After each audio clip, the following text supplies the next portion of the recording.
My message today has been that the best thing Ukraine can do if it wants to come closer to NATO is to focus on reforms, on fighting corruption, on modernizing the defense and security institutions, and to meet NATO standards. That's good regardless of the membership issue, but it's also the best way to move towards NATO.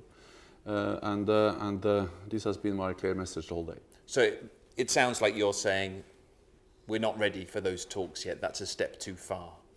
Well, Ukraine has a sovereign right to decide its own path and to decide whether it will strive for membership in the alliance.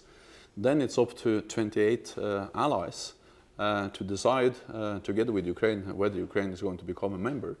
And I think what we have seen, for instance, with Montenegro that became a member in June, is that NATO's door is open, but it is a long way and it requires a lot of reform and a lot of efforts to meet the NATO standards. So what you're saying is that there needs to be more reform here, more progress, before we can even get to those preliminary talks about a process towards NATO membership? I'm saying that we already have the tools in place to help and support Ukraine making progress towards NATO.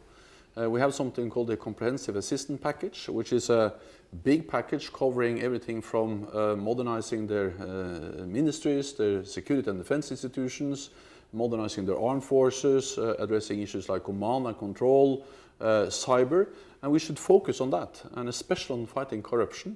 And that's good regardless of whether we believe Ukraine will become a member in the near or the distant future. What sort of time period are we talking about in terms of full membership for Ukraine? Are we decades away from that, realistically?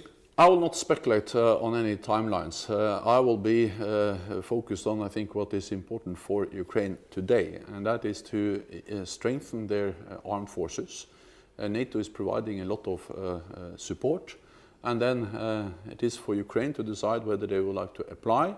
And then at the end of the day, it will be 28 allies to decide on the question of membership. And the message is that other nations, other countries, for instance, Russia has no veto, no right to intervene or interfere in the decision-making process in NATO and Ukraine. You mentioned Russia there. Is it worth it for the rest of NATO to antagonize Russia by moving things forward with Ukraine? Because it would deeply upset the Russians if things moved forward, wouldn't it? You know, I think we have to be very clear on one thing, and that is that we don't want a Europe where we have spheres of influence, where powers, big powers like Russia, has the right to decide what neighbors could do or not do. We don't want to live in a Europe where some nations decide what neighbors can do. And therefore, it is an absolute fundamental principle for NATO that all nations have the right to decide their own path. So again, it's not for Russia to decide what Ukraine would like to do. That's for Ukraine to decide. And then it's for 28 allies to decide whether they are ready to enlarge NATO with a new member. This is absolutely a fundamental principle which Russia used to subscribe to, but we have seen that they are not committed to that principle anymore, and I regret that.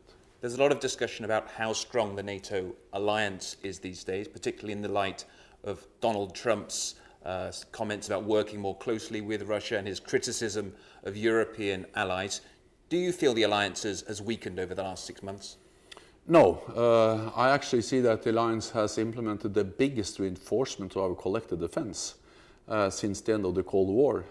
Just last month we deployed our 4 new battle groups in the Baltic countries and Poland. We are also increasing our presence in the Black Sea region. And the US is increasing its military presence in Europe for the first time since the end of the Cold War.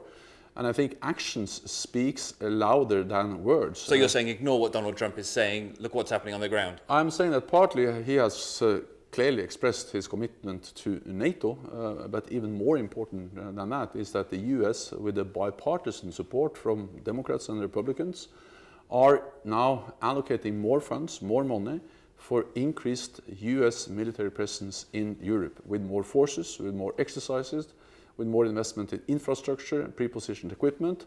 So this is an extremely strong message of a US commitment to European security.